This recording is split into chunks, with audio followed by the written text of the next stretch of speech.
Un rapport brûlant accuse la Russie de recruter des femmes africaines à qui on promet du travail, mais finalement deviennent des rassembleurs de drones. Incroyable. Isabella dos Santos, en Angola, on parlera tout de suite, autrefois surnommée la femme la plus riche d'Afrique. Vous aimez les femmes les plus riches. Vous aimez les hommes et femmes riches. Voit ses biens saisis et empêchés de partir en Grande-Bretagne. Tout ce pays ici-bas, est-ce une réalité? On le verra tout de suite. Le président de l'Assemblée libérienne nie avoir causé l'incendie dans le Parlement.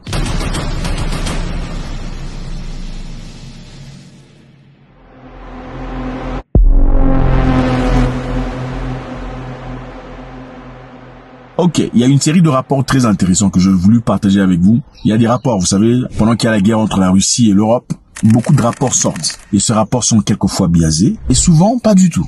Ok, je pense qu'il est important de garder la tête froide. Bien que je sais que la majorité ici, la majorité ici est idolâtre de la Russie, chose qu'on comprend tout à fait, puisque la Russie n'a pas colonisé de pays africains dans le passé. Donc il est tout à fait normal pour beaucoup d'Africains d'avoir ce sentiment de générosité à l'égard russe. Ok, mais je pense qu'il est quand même essentiel, il serait inintelligent de rejeter tout rapport que l'on reçoit qui soit négatif de la part de la Russie. On va essayer de voir un peu à l'intérieur de cette histoire pour essayer de comprendre ce qui se passe en réalité. Dans cette série de rapports d'enquête, on a mis en lumière un programme russe de recrutement de main-d'œuvre qui aurait incité des jeunes femmes africaines à travailler dans un parc industriel dans la province russe avec des fausses promesses et les aurait contraintes à contribuer à l'effort de guerre du Kremlin en Ukraine. Donc, des jeunes femmes africaines à qui on a promis beaucoup de choses, de l'argent, des opportunités, la naturalisation pour certaines, sont parties en Russie pour travailler. C'était l'objectif premier. Finalement, elles se sont retrouvées dans des conditions où elles participent à l'effort de guerre russe en Ukraine. Alors, comment s'appelle cette entité? Cette entité appelée Zone économique d'Alabouga a intensifié sa présence sur le continent africain.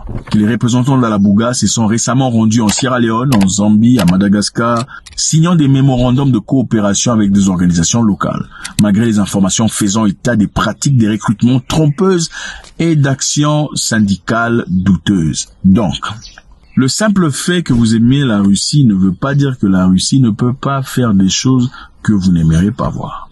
Si les choses négatives ont été faites, l'ordre a-t-il été donné par M. Poutine? Pas nécessairement. Donc des gens pourraient aussi profiter de cette occasion où il y a d'instabilité pour pousser leurs propres agendas. Donc en réalité, d'après ce rapport, il y a une organisation qui recrute des gens, principalement des femmes. Pourquoi? Parce que les femmes sont moins dangereuses pour la population, bizarrement. Secondo, les femmes sont beaucoup plus acceptées en société que les hommes. D'après eux, ces jeunes femmes sont obligées de manipuler des matériaux toxiques, ce qui, selon eux, est interdit par le droit de travail russe. Mais les gouvernements africains et autres ont été également disposés à envoyer leurs citoyens à Alabouga Star. Donc, d'après ce rapport, des jeunes africaines sont parties en Russie dans l'objectif de recevoir un boulot, comme ça a été promis généralement. On comprend qu'en Afrique, la vie est vraiment difficile. Ce n'est pas toujours facile, on a besoin d'opportunités de sortie. Et pour ceux qui rêvent de l'Europe, la Russie, quelquefois, est une opportunité ou une facilité facile. Okay? Mais arrivées en Russie, malheureusement, elles voient leur rêve complètement changer parce qu'elles sont manipulées à aller rassembler des drones. Young African women are being duped into building the drones that Russia uses to attack Ukraine, according to our investigation at the Associated Press. We spoke to half a dozen women, some of whom complained of long hours under constant surveillance, of broken promises about wages and education, and of working with aggressive chemicals which left their skin pockmarked and itching. On va essayer de réfléchir de manière logique pour comprendre un tout petit peu. La première possibilité est celle-ci.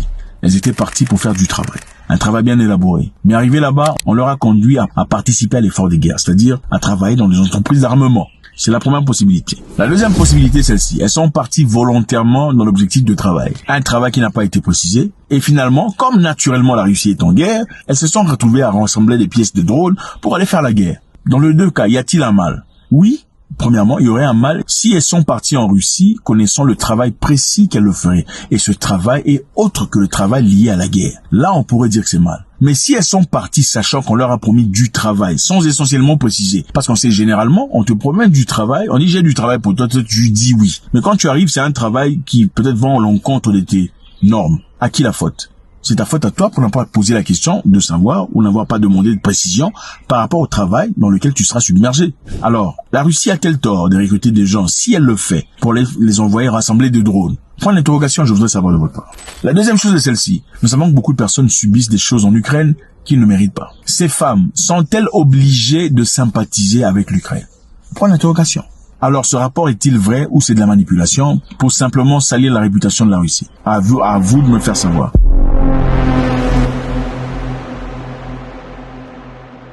En Angola, en effet, la mania angolaise Isabel dos Santos, autrefois surnommée la femme la plus riche d'Afrique. Je sais que vous adorez les riches.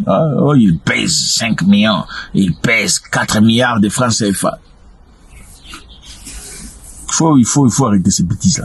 Okay? Toutes les gens qui pèsent autant n'ont pas pesé autant par les manières les plus logiques et les plus claires. Isabel dos Santos voit ses biens retirés, saisis en Grande-Bretagne.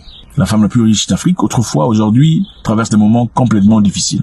Donc, tout ce qu'elle a comme maison, comme argent, comme bijoux, comme réserve, en Grande-Bretagne sera saisi. Pourtant, c'est une femme qui a étudié en Grande-Bretagne. Elle a fait ses écoles élémentaires en Grande-Bretagne. Elle a eu son degree en Grande-Bretagne et a travaillé pendant quelque temps. Mais évidemment, comme ils n'ont aucune loyauté à l'égard de qui que ce soit, chacun en subit les conséquences. La mania angolaise Isabel dos Santos, autrefois surnommée la femme la plus riche d'Afrique, a critiqué le Royaume-Uni pour lui avoir imposé des sanctions, déclarant que ces décisions étaient une surprise car elle n'avait pas été reconnue coupable d'aucune corruption devant aucun tribunal du pays. Donc la Grande-Bretagne ne l'a pas trouvée coupable, donc ils n'ont pas le droit de retirer ce qui lui appartient. Le mois dernier, la fille de l'ancien président angolais avait été décrite par le gouvernement britannique comme une kleptocrate notoire et frappée un gel des avoirs et une interdiction de voyager pour avoir prétendument siphonné la richesse de l'Angola, riche en pétrole. Et elle pense que le gouvernement angolais est à l'origine de cela. As to the UK, I think that definitely the decision was wrong. It wasn't completely unjustified as well. And I hope that I'm given the chance to clarify it. There was no due process. It was just a political decision. Évidemment, l'Angola a le pétrole. Si l'Angola veut vendre le pétrole à un prix réduit aux Britanniques, il suffit simplement de dire, écoutez, gêlez ces histoires. Et comme les pays n'ont pas, de reconnaissance ou de sympathie ou de loyauté, leur loyauté c'est par rapport à leur poche, il est très facile de le faire. On va voir ce qui s'est passé ici. Alors, c'est qui Isabel dos Santos? Isabel dos Santos est la fille de Eduardo dos Santos. Alors, Eduardo dos Santos était le président de l'Angola, qui a été depuis très longtemps. C'est un peu le cousin de Biya, tout ça. Mais heureusement que les Angolais ne sont pas comme les... Voilà, ils ne sont pas semi-bonnes. Enfin bref, continuons. Donc, Eduardo dos Santos, pendant qu'il quittait le pouvoir, dans sa vieillesse, voulait se faire remplacer par une personne à qui il pouvait faire confiance. Je pense que vous comprenez aussi pourquoi peut-être Monsieur Biya reste au pouvoir pendant longtemps. Alors, il a fait ça dans l'objectif de garder ses biens. Il a cherché son poulain, ou un de ses poulains. Okay? À qui il a placé la confiance, disant, dès que j'irai à la retraite, tu seras président de l'Angola. Le monsieur dit, oui, il n'y a pas de souci, je ferai et j'assumerai cette responsabilité avec gloire. Venu au pouvoir, la première chose qu'il fait, il libère un mandat d'arrêt contre la fille du président, Isabel dos Santos.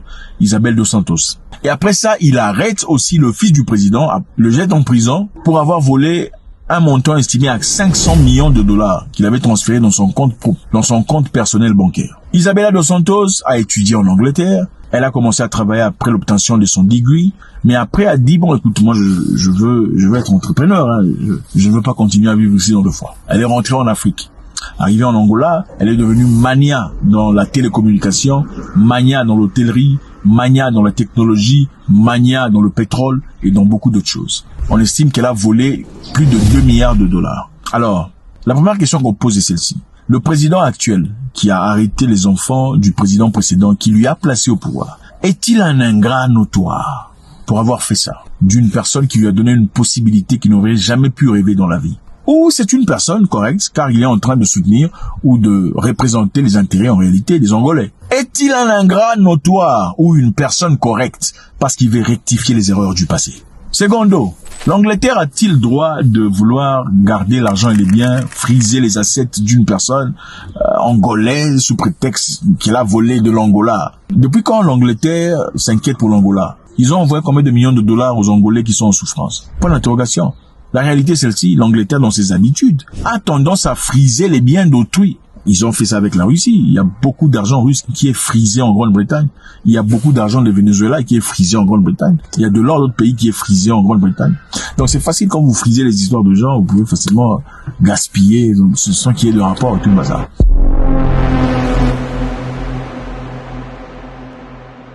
Au Libéria, puisqu'on parlera de pays qui ne sont pas francophones, pour justement détruire cette mentalité afro-francophone que vous avez, qui est complètement bizarre, le président de l'Assemblée libérienne nie avoir causé l'incendie dans le Parlement. Dans le Parlement libérien a été incendié. Après qu'on ait discuté, jugé qu'il fallait changer de président de Parlement, président de la Chambre. Il a été là depuis trop longtemps. Les gens sont fatigués de lui. On a voté une autre personne. Et on a établi une autre personne.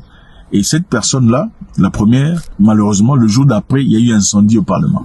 Alors beaucoup de personnes pensent que la raison pour laquelle il y a eu incendie, c'est lui qui a joué, c'est lui qui a tiré les ficelles pour qu'il y ait incendie. Et c'est une question très simple. Beaucoup d'Africains accusent leur président en disant la raison pour laquelle voilà, il y a une souffrance, c'est parce que nous